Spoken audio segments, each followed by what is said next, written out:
स्वागत है। आज हम एक बहुत ही कह सकते हैं संवेदनशील और अहम मुद्दे पर बात करने जा रहे हैं, मानसिक अस्वस्थता। जी हाँ। ये शब्द सुनते ही ना कई तरह की भावनाएं मन में आती हैं और आंकड़े आंकड़े तो वाकई चौंकाने वाले हैं। बिल्कुल। दुनिया में हर 3 में से एक व्यक्ति और अमेरिका में तो करीब करीब आधे लोग कभी न कभी मानसिक बीमारी के दायरे में आ जाते हैं। और ये शायद असल संख्या से कम ही हो, मतलब जो रिपोर्ट होते हैं। हाँ, सही बात है। निदान और रिपोर्टिंग की कमी भी है। बिल्कुल। और समाज में अक्सर इसे लेकर एक डर सा रहता है ना। हाँ। एक नकारात्मकता का माहौल। हाँ, बुरा या गलत समझ लिया जाता है। जी। और इससे प्रभावित व्यक्ति और उनके आसपास के लोग भी मतलब एक डर महसूस करते हैं।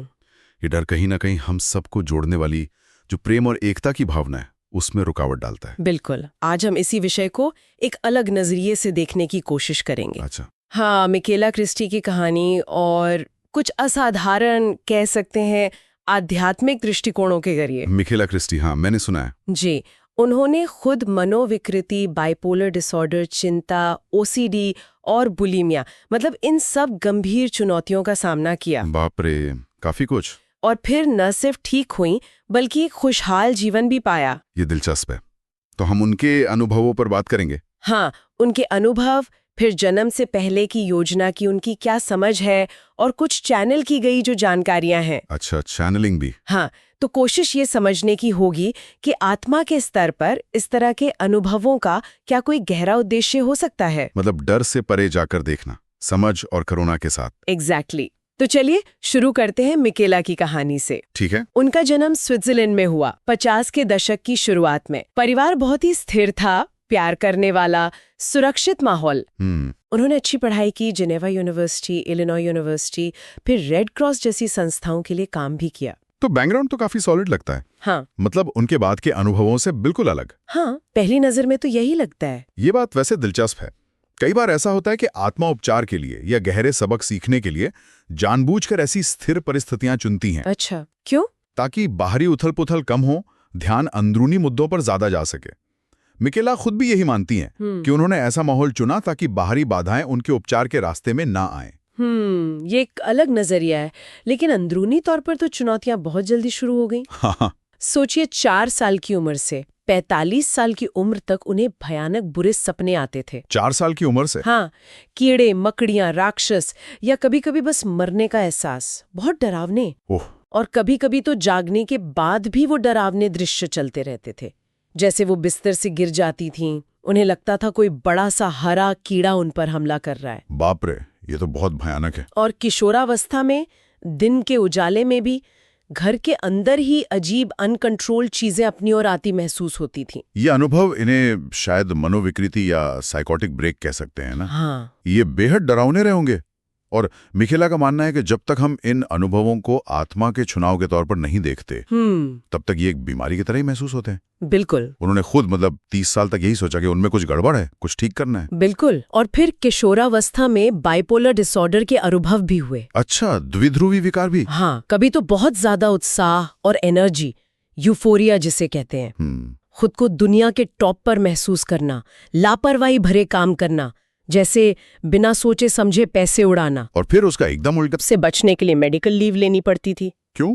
डरती थी कि कहीं रात में बुरे सपने के कारण चीख न पड़े तो क्या होगा। ओहो बेचारी, ये तो बहुत मुश्किल रहा होगा। हालांकि उनकी माँ बहुत सपोर्टिव थी, हमेशा पॉजिटिव पहलू दिखाती थी। पिता स्थिर थे, लेकिन शायद इस बारे में ज्यादा बात नहीं करते थे, चुप रहते थे शायद। हाँ। फिर कॉलेज में उनकी मुलाकात अपने होने वाले पति से हुई और उन्होंने मिकेला को वैसे ही स्वीकार किया जैसी वो थी, बिना किसी सवाल के। अच्छा। ये भी शायद उसी सुरक्षित माहौल बनाने की योजना का हिस्सा था जिसकी बात आप कर रहे थे। काफी संभव है उन्होंने शायद अपने साथी को उन्हीं कारणों से चुना होगा जिनसे अपने माता पिता को सुरक्षा और स्थिरता, ताकि अंदरूनी उपचार हो सके। हालांकि शादी ज्यादा चली नहीं, 10 साल बाद तलाक हो गया। ओह, क्यों? मिकेला बताती हैं कि वो उस समय बच्चे संभालने की स्थिति में नहीं थीं। उनका पूरा ध्यान अपने अंदरूनी जीवन और उपचार पर था। समझ आता है। इसके अलावा उन्हें जुनूनी बाध्यकारी विकार मतलब ओसीडी भी था। अच्छा, ओसीडी भी? हाँ, जैसे घर से निकलने से पहले बार बार चेक करना, दरवाजा बंद है, गैस बंद है, 2 बार लॉक करना, ये सब। ये तो काफी कॉमन लक्षण है ओसीडी के। और साथ ही कुछ अजीब जुनूनी विचार भी आते थे, जैसे सड़क पर चल रही हैं और अचानक महसूस होता है कि वो पुनर्जागरण काल के इटली में हैं और खतरे में छुपी हुई हैं। हैं? ये क्या था? बाद में उन्हें समझ आया कि ये शायद पिछले जन्मों की झलकियां थीं, फ्लैशबैक जैसे। ओह, इंटरेस्टिंग। और फिर बुलिमिया भी था, खाने का विकार। अच्छा, सालों तक चला ये, ज्यादा खाना और फिर उसे उल्टी करके निकालना। उन्हें लगता था जैसे अंदर कुछ बहुत गहरा दबा हुआ है जो बाहर आना चाहता है। शायद यही एहसास था जो उन्हें पारंपरिक तरीकों से हटकर कुछ और खोजने के लिए प्रेरित कर रहा था। हाँ, बिल्कुल। पारंपरिक थेरेपी से उन्हें ज्यादा मदद नहीं मिली। नहीं। फिर उन्होंने फोकसिंग नाम की एक तकनीक खोजी। यूजीन जेंडलन ने इसे डेवलप किया था। फोकसिंग, ये क्या है? इसमें अपने शरीर के अंदर जो भावना महसूस हो रही है उस पर ध्यान लगाना होता है, देखना होता है कि वो कहाँ महसूस हो रही है। अच्छा। और जब आप फोकस करते हैं तो अक्सर छवियां, यादें या कोई गहरी समझ उभर कर आती है। लक्ष्य है जो महसूस होना है उसे महसूस होने देना। ये इस विचार पर आधारित है कि हमारे शरीर में अपनी एक बुद्धि होती है ना? हाँ। दबी हुई भावनाएं शरीर में कहीं अटक जाती हैं, क्रिस्टलाइज हो जाती हैं हमारी कोशिकाओं में। तो फोकसिंग के जरिए मिकेला ने इन जमी हुई भावनाओं को महसूस किया, उन्हें बहने दिया। शरीर भी रिएक्ट करता था। हाँ, कई बार उनका शरीर खुद ब खुद मुड़ता था, खिंचता था, जैसे वो जमी हुई ऊर्जा पिघल रही हो, बह रही हो। ये मन और शरीर का मिलकर काम करना था, एक तरह की साझेदारी। वाह। जैसे एक बार एक सेशन में उन्हें अपने मन में एक बहुत बड़ा युद्धपोत दिखा। फिर सिर में तेज दर्द होने लगा। उन्होंने सहज रूप से समझा कि वो युद्धपोत के बीच में है और उनका सिर उनकी रक्षा कर रहा है। जैसे ही उन्होंने दर्द पर फोकस किया, उनका शरीर पीछे की ओर झुका और दर्द कम हो गया। कमाल है। इसी से जुड़ी एक और पद्धति उन्होंने खोजी, बायोडायनामिक्स। हाँ, गेर्रा बोएसन ने बनाई थी। इसमें उपचारक शरीर के ऊर्जा क्षेत्र पर काम करता है ना, शायद बिना छुए भी। हाँ, इलेक्ट्रोमैग्नेटिकली काम करता है, रेकी की तरह। उपचारक महसूस करता है कि शरीर में लक्षण कहाँ है और फिर वहां हाथ रखता है या ध्यान केंद्रित करता है। और फिर? हाँ, एक बार एक सेशन में मिकेला को लगा जैसे वो किसी यातना कक्ष में है, टॉर्चर चैम्बर में। उन्होंने महसूस किया कि उनके शरीर की जो भावना थी वो उस अनुभव से जुड़ी थी। तो उन्होंने उस पर फोकस किया, उसे होने दिया, रोका नहीं। शक्तिशाली भावनाएं ऊपर आने लगी, उनका शरीर खिंचने लगा, मुड़ने लगा, सांस गहरी हो गई। वो उन भावनाओं को अपने जरिए बहने देनी थी, शायद उस व्यक्ति की तरह नहीं जिसने असल में वो यातना सही होगी और भावनाओं को दबा दिया होगा। तो ये उपचार था? हाँ, ये उपचार था। और मिकेला कहती हैं कि इससे फर्क नहीं पड़ता कि ये सचमुच कोई पिछला जन्म था या सिर्फ एक सिंबॉलिक कहानी थी। महत्वपूर्ण था भावनाओं को महसूस करने की अनुमति देना। ये अनुमति देना शब्द बार बार आ रहा है। हाँ, ये उनकी हीलिंग का शायद सबसे महत्वपूर्ण हिस्सा था। उन्होंने पिछली जन्मों की थेरेपी, ध्यान और खुद से बनाए विजुअलाइजेशन तकनीकों का भी इस्तेमाल किया जी। और इन सब में एक ही बात कॉमन थी, उन पुराने पलों से जुड़ना जहां तीव्र भावनाओं को दबा दिया गया था और उन्हें अब महसूस करके, रिलीज करके मुक्त करना। सालों तक उन्होंने यही किया, अनगिनत जमी हुई भावनाओं को महसूस किया और छोड़ा। और फिर एक दिन अचानक कुछ और हुआ। क्या? उन्होंने चैनलिंग शुरू कर दी। चैनलिंग? अचानक, बिना किसी तैयारी के? हाँ बिल्कुल, 2 दोस्तों के साथ बैठी थी, किसी ने सवाल पूछा और जवाब उनके जरिए आने लगे। वाह! ये उनके लिए एक बहुत बड़ा मोड़ था। उन्हें लगा कि अब वो एक गहरी समझ की ओर बढ़ रही हैं, याद कर रही हैं कि वो वास्तव में कौन है। उन्हें समझ आया कि उनके लिए चीजें अब संतुलन में आ रही हैं और ये जो असंतुलन था, ये आत्माओं के लिए सीखने का एक जरिया होता है, क्योंकि चेतना हमेशा संतुलन की ओर लौटना चाहती है। संतुलन की खोज। हाँ, तो ये सारे अनुभव, मनोविकृति, बाइपोलर, ओसीडी, क्या ये सब जन्म से पहले चुने गए थे? मिकेला का तो यही मानना है। हाँ, उनका मानना है कि जन्म से पहले ये सारी संभावनाएं चुन ली गई थी, पोटेंशियल्स। उन्होंने स्विट्जरलैंड जैसी व्यवस्थित जगह में अंदरूनी अराजकता का अनुभव चुना, ये विरोधाभास। और एक ऐसा समय चुना जब समाज नॉर्मल क्या है इसे लेकर अपनी सोच बदल रहा था। हाँ, ताकि विकास की गुंजाइश हो। बिल्कुल, ये विपरीत परिस्थितियों से सीखने का एक क्लासिक उदाहरण है। एक तरफ समाज की संकीर्ण मान्यताएं, दूसरी तरफ चेतना के विस्तार का युग। ये मौका देता है झूठे विश्वासों और निर्णयों से ऊपर उठने का। योजना का मकसद शायद कई जन्मों के अधूरे काम को पूरा करना था और अपनी असलियत को याद करना। हाँ, क्योंकि फंसी हुई भावनाएं बार बार एक जैसे पैटर्न खींचती हैं, जीवन दर जीवन। तो क्या ये मानसिक बीमारियां असल में उन दबी हुई, फंसी हुई भावनाओं को सतह पर लाने का तरीका थी, ताकि मिकेला उन्हें महसूस कर सके और मुक्त कर सके? मिकेला की समझ तो यही कहती है। हाँ। और उन भावनाओं को ठीक करके वो सिर्फ खुद को नहीं, वो आत्मा के उन दूसरे अवतारों को, उन दूसरे हिस्सों को भी ठीक कर रही थी जो शायद अलग समय या आयामों में मौजूद हैं, क्योंकि उच्च स्व के नजरिए से सब कुछ एक साथ ही घट रहा है। It's all happening now. ये समझना थोड़ा मुश्किल है। हाँ, ये कॉन्सेप्ट थोड़ा गहरा है। शायद उनकी आत्मा हिंसा और मानवीय प्रेरणा जैसे जटिल विषयों को समझने की कोशिश कर रही थी कई जन्मों से, और इस युग में हमारे पास क्षमता है खुद को उच्च स्व के रूप में याद करने की और ये समझने की कि सब कुछ ठीक है, सब कुछ परफेक्ट है अपने तरीके से। मिकेला कहती हैं कि जब वो कोई संघर्ष या प्रतिरोध नहीं करती, जब वो अनुमति देती हैं, हाँ, वही अनुमति देना, तो एक अद्भुत सहजता और कृपा आती है। कहानी ठीक होती है, अटकती नहीं। अनुमति का मतलब है कि वो किसी भी चीज को गलत, बुरा या टूटा हुआ नहीं मानती। उसे एक चुनाव के रूप में महसूस करना उसे अर्थ और उद्देश्य देता है। तो अब वो जीवन की चुनौतियों के बीच रह सकती हैं। हाँ, अब वो बाहरी दुनिया में कुछ भी बदले बिना बस अपनी अंदरूनी भावना को जगाकर स्वतंत्रता, खुशी, उत्साह पैदा कर सकती हैं। कैसे? वो अपने उच्च हृदय, हाई हार्ट क्षेत्र पर ध्यान केंद्रित करके ऐसा करती हैं। वो कहती हैं ये शांत पानी जैसा महसूस होता है और वहां से कुछ भी सकारात्मक बनाया जा सकता है। लेकिन कुछ लोगों को ये जानकर गुस्सा आ सकता है कि उनकी आत्मा ने दुख की योजना बनाई होगी। हाँ, ये एक स्वाभाविक प्रतिक्रिया हो सकती है। मिकेला का जवाब ये है कि मानव अभिव्यक्ति और आत्मा अलग नहीं है, आप ही वो आत्मा है। प्रक्रिया के बीच में ये समझना, पीछे हटना मुश्किल है, लेकिन समय के साथ ये संभव हो जाता है।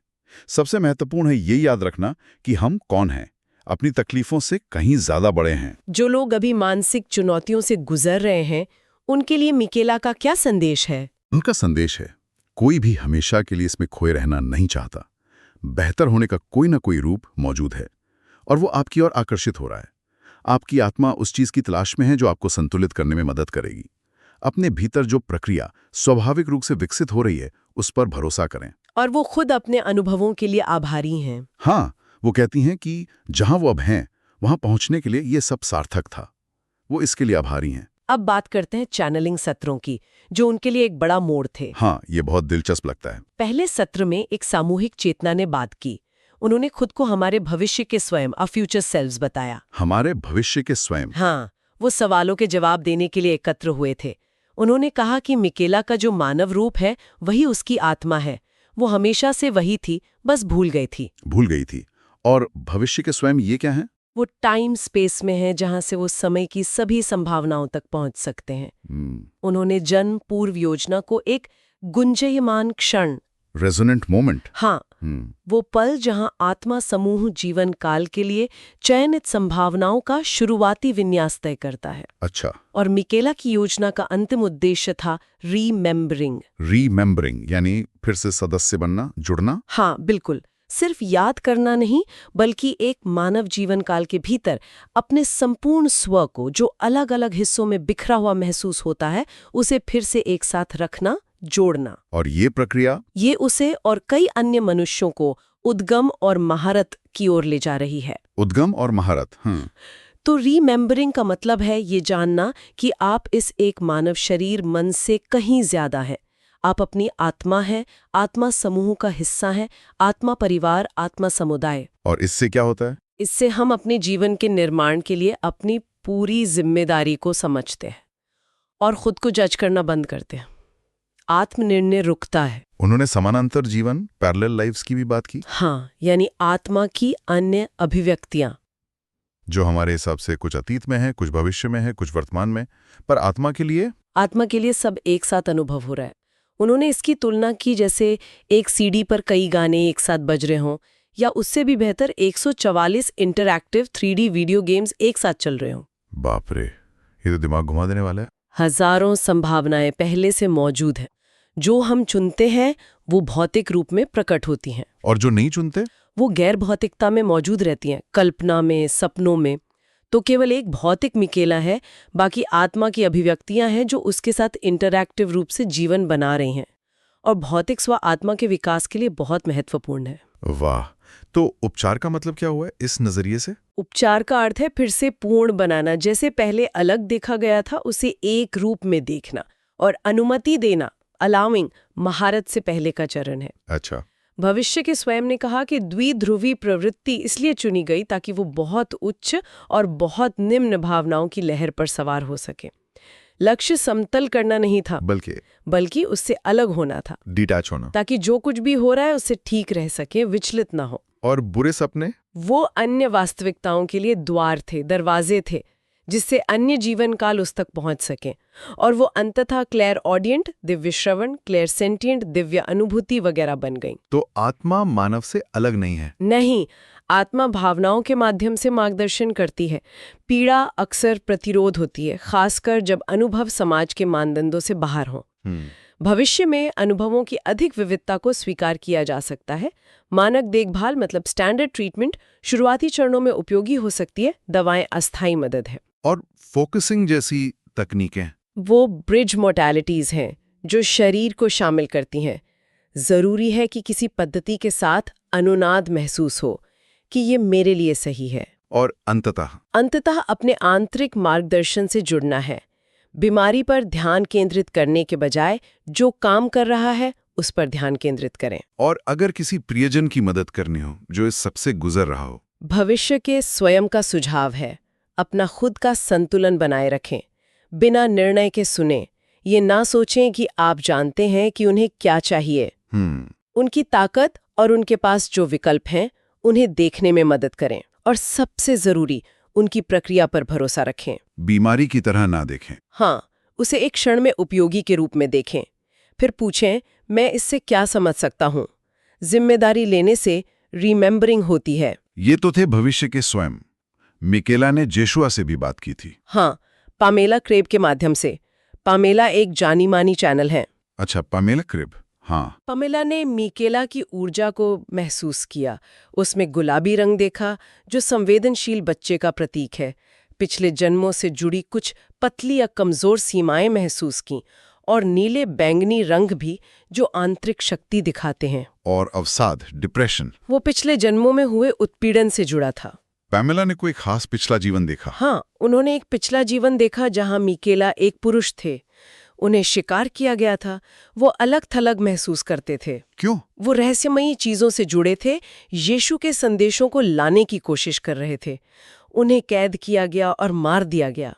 तो उनकी आत्मा में हिंसा और अपनेपन की कमी, मतलब कहीं बिलोंग न करने का एक गहरा आघात था। और मिकेला के इस जीवन के अनुभव, वो उस व्यक्ति के डर और निराशा से जुड़े थे।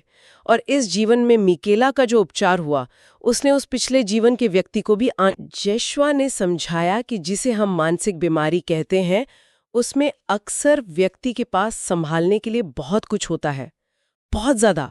ग्राउंडिंग की कमी होती है, धरती से जुड़ाव कम होता है, आत्मा थोड़ी भटकी हुई महसूस कर सकती है। तो मदद कैसे करें? मदद करने का सबसे अच्छा तरीका है उनके सार से जुड़े रहना, उनकी आत्मा के प्रकाश को महसूस करना, भले ही वे अजीब व्यवहार करें। यही सच्ची चिकित्सा है, उनके व्यवहार पर नहीं, उनके अंदर के प्रकाश पर फोकस करना। और मानसिक बीमारी लेबल के बारे में जेशुआ ने क्या कहा? उन्होंने कहा कि ये लेबल भ्रामक है। ये अनिवार्य रूप से अपने सार, जो कि प्रेम, आनंद, शांति, रचनात्मकता है, उससे संपर्क खो देना है। और अक्सर तथाकथित मानसिक बीमारी वाले लोग बहुत विकसित आत्माएं होती हैं, बहुत संवेदनशील, जो बहुत कुछ महसूस करने में सक्षम होती हैं। तो उन्होंने मिकेला के अनुभवों के उद्देश्य भी बताएं। हाँ, बुरे सपने, दृश्यावलोकन या अन्य आयामों से ऊर्जाएं थीं। द्विध्रुवी स्थिति, ग्राउंडिंग की कमी और संतुलन की तलाश थी। ओसीडी भय को नियंत्रित करने का मन का प्रयास था। आवाजें क्लेरोडियंस या दिव्य श्रवण थीं। और बुलीमिया जीवन को हाँ कहना बनाम संदेह का प्रतीक था। हर चीज का एक गहरा मतलब। हाँ, जेशुआ ने यह भी कहा कि मिकेला की योजना का उद्देश्य सिर्फ खुद के लिए नहीं था, बल्कि अपने आत्मा परिवार की मदद करना भी था, दूसरों के अनुसरण के लिए एक ऊर्जा पथ बनाना। और प्रियजनों के लिए कोई सलाह? हाँ, उन्होंने कहा कि प्रियजन पहले अपनी भावनाओं को संबोधित करें, अपनी सीमाएं जानें और विश्वास बनाए रखें। सच्ची दवा तो आत्मप्रेम और आत्मस्वीकृति ही है। आत्मप्रेम और आत्मस्वीकृति। हाँ, तो मिकेला की कहानी ये हमें दिखाती है कि पीड़ा को, दुख को जब हम लड़ने के बजाय स्वीकार करते हैं, अनुमति देते हैं, तो वो बदल सकती है, रूपांतरित हो सकती है। और ये सिर्फ उनकी सेवा नहीं थी। नहीं, ये हम सबकी सेवा थी, क्योंकि कहीं ना कहीं गहरे स्तर पर हम सब एक हैं। जो लोग मानसिक चुनौतियों का अनुभव करते हैं वे अक्सर बहुत साहसी आत्माएं होती हैं। बिल्कुल। यदि कभी खुद को बुरा या टूटा हुआ आंका हो तो जाने कि आप असीम मूल्य और महत्व के हैं। आपकी चिकित्सा ब्रह्मांड के कोने कोने तक फैलती है। हमने देखा कि कैसे अलग अलग मानसिक अवस्थाओं को आत्मा के विकास के अवसर के रूप में देखा जा सकता है। पिछले जन्मों की सफाई का मौका या गहरी समझ पाने का रास्ता। हाँ, मनोविकृति दूसरी वास्तविकताओं से जुड़ाव हो सकती है। अवसाद और उन्माद संतुलन खोजने का तरीका। और दूसरे विकार गहरे डर या जीवन पर संदेह को दर्शा सकते हैं। सब कुछ उद्देश्यपूर्ण हो सकता है अगर हम उस नजरिए से देखें। और सबसे महत्वपूर्ण, जैसा जिश्वा ने कहा, खुद को अपनी आत्मा के रूप में रिमेंबर करना, फिर से जोड़ना, यही सच्ची चिकित्सा की नींव है। और अंत में एक विचार छोड़ जाते हैं सोचने के लिए। अगर पीड़ा अक्सर प्रतिरोध और जजमेंट से उत्पन्न होती है और उपचार अनुमति देने और पूर्णता देखने से आता है, तो हमारे अपने जीवन का कौन सा पहलू है जिसे हम वर्तमान में गलत या टूटा हुआ मानते हैं, जिसमें शायद कोई छुपा हुआ उद्देश्य या गहरी समझ का मार्ग हो सकता है। अगर हम अपना दृष्टिकोण बदल सकें, अनुमति की ओर। हाँ, अगर हम अपना नजरिया बदलकर उसे अनुमति दे पाएं, इस पर विचार कीजिएगा। अगली बार तक